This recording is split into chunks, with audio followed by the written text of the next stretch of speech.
అయ్యో అయ్యో.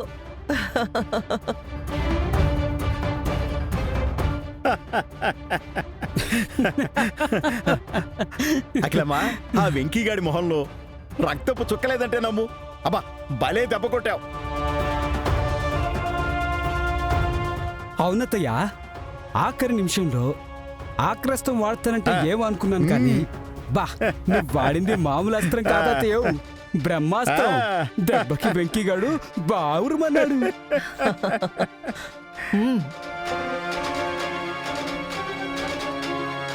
ఇయాల తెలుసుండాది ఆ వెంకిగాడికి ఈ ఆలపాటి అఖిలాండేశ్వరంటే ఏందో. అంతు చూసేదానికొస్తే ఆట ఎట్టా ఆడతానో ఆడికి బాగా అర్థమై ఉంటాది. పాపం మమ్మీ వెంకీ. హా?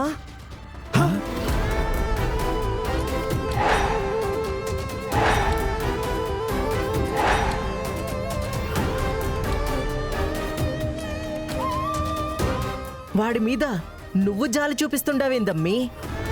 పొలిమేర దగ్గర గాలికని సోకినదా ఏంది? కాదు మమ్మీ, ఆ వెంకీతో కలిసి ఈ అచ్యుతాపురం వచ్చినప్పటి నుండి ఇప్పటిదాకా వాడు నాకు సిన్సియర్గానే కనిపించాడు. జెన్యూన్గా ట్రై చేశాడు మమ్మీ. నానమ్మని ఇంప్రెస్ చేశాడు. ఆ రాయుడి నుండి రైతుల పొలాలు సేవ్ చేశాడు. మన ఫ్యాక్టరీ వర్కర్స్ కోసం తిండి నిద్రని లిటరల్గా పక్కన పెట్టేశాడు. రిజిస్టర్ ఆఫీస్ దగ్గర నన్ను కిడ్నాప్ చేస్తే వాడి పని పక్కన పెట్టి నా కోసం పరుగులు పెట్టాడు మమ్మీ. నన్ను సేవ్ చేయడానికి వాడు పేపర్స్ మిస్ చేసుకున్నాడు. ఆ సిచ్యువేషన్లో వాడిని చూసి నా కోపం మొత్తం పోయింది. అందుకే నేను ఆ అగ్రిమెంట్ పేపర్స్ వాడికి ఇచ్చేశాను. గుడికొచ్చినప్పుడు మీరు గమనించారా? చివరి నిమిషంలో వచ్చేశాడు. అమ్మవారు వెంకీ సైడే ఉన్నట్టు గంటలు కూడా మోగాయి. మీరు విన్నారుగా. ఆ గంటేవో గాని ఆడి మీద నీ గుండెల్లో మాత్రం గంటలు మోగుతున్నట్టుండాయమ్మీ. అబ్బే, అదేం కాదు మమ్మీ. మరేందిది? సడన్ గా నీ గాలి ఆ వెంకిగడి వైపు మళ్ళినాదేంది? అర్రే, గాలన్నాక వీస్తాది, గుళ్ళో గంటన్నాక మోగుతాది. అంత మాత్రానికే అమ్మవారు ఆడివైపు ఉన్నట్టా? చెప్పు. ఇంకా ఏమన్నావు అమ్మీ? ఈ అచ్యుతాపురం వచ్చిన దగ్గర నుంచి ఆడు నీకు సిన్సియర్గా జెన్యూన్గా ఉండాడా? ఉంటాడమ్మీ, ఉండాలి కూడా. అట్ట ఉంటేనే కదా ఆ ముసల్ది వాణ్ణి నమ్మేది, రైతులు వాణ్ణి వెనకేసుకొచ్చేది. అందుకే అట్టా నటించినాడు వాడు. అట్టా నటించే ముసల్దాన్ని బుట్టలో వేసుకుని ధాన్యం కొట్టేసేదానికి చూస్తా ఉండాడు. ఆ ధాన్యం చేతికొస్తే ఏం చేస్తాడు? మన వర్కర్ల దగ్గర పేరు కొట్టేస్తాడు. ఆ తర్వాత మన ఆస్తి కొట్టేస్తాడు. దాని తర్వాత నిన్ను, నీ అన్నని, నన్ను ఇంట్లో నుంచి బయటికి గెంటేసేసి వాడి చెల్లిని తల్లిని తీసుకొచ్చి ఆ ఇంట్లో పెడతాడు. వాడి మెయిన్ గోల్ అదే కదమ్మా. అది మనకి తెలుసులే బావగారు, కానీ అమ్మికి తెలియదుగా. మేకతోలు కప్పుకున్న వెంకిగాడి మీద కొత్తగా జాలి చూపిస్తా ఉండాది కదా. చూడమ్మీ, నీది 20 ఏళ్ల వయసు, కానీ నాది 40 ఏళ్ల అనుభవం.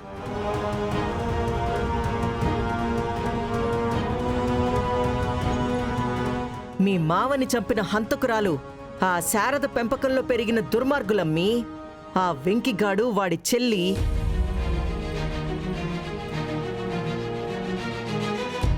చిన్నప్పటినుంచి వాళ్ళకి మనమంటే ద్వేషం, మన ఆస్తంటే ఆశ. అది కొట్టేసేదానికి వాడి చెల్లి మీ అన్నకి ప్రేమని ఎరగా వేసినాది. ఆ వెంకిగాడు నువ్వు కట్టించుకున్న తాళిని అడ్డు పెట్టుకుని ఫ్యాక్టరీని ఆసరా చేసుకుని చాలా ఎత్తులేస్తుండాడు.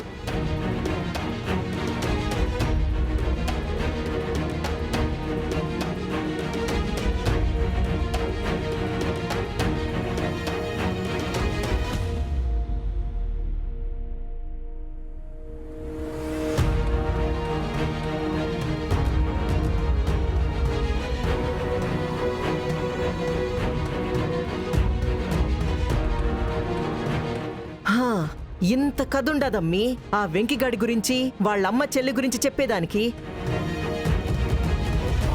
నువ్వు పొరపాటును కూడా జాలి పడొద్దమ్మీ. పడినావా ఇంకంతే. నువ్వు నేను మీ అన్న ముగ్గురం కలిసి ఏ పాడుబడ్డ బావో చూసి దూకేయడమే. అర్థమైనాదా? అర్థమైంది మమ్మీ.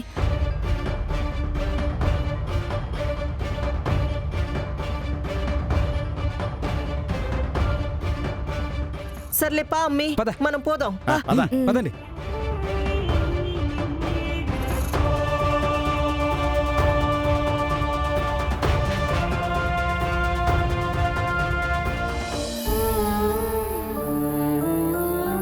ఎంత కష్టపడ్డావు బావా, ఎన్ని అవమానాలు పడ్డావు, ఎన్ని నిందలు మోసావు.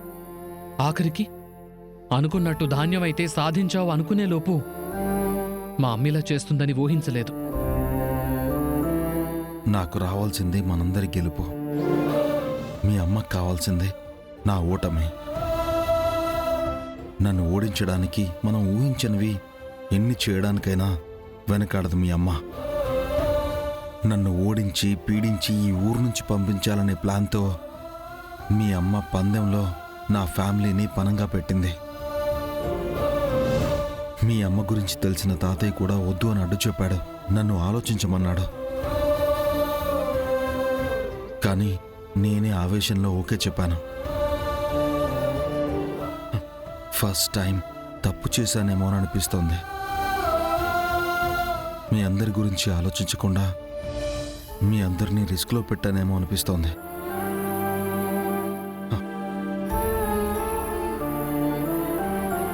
ఇప్పుడేం చేయాలి? నా వెనకున్న వాళ్ళకి ఎలా ధైర్యం చెప్పాలి?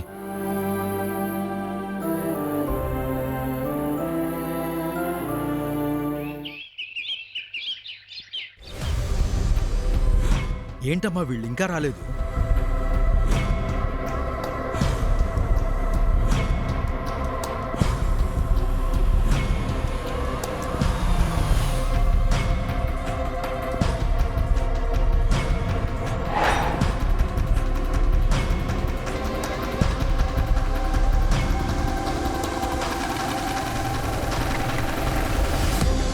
ఏంది నాయనా, నీ టెంపరీ ఎండి మనవడి కోసమా అందరూ బయటకొచ్చి ఇట్ట ఎదురు చూస్తా ఉండారు?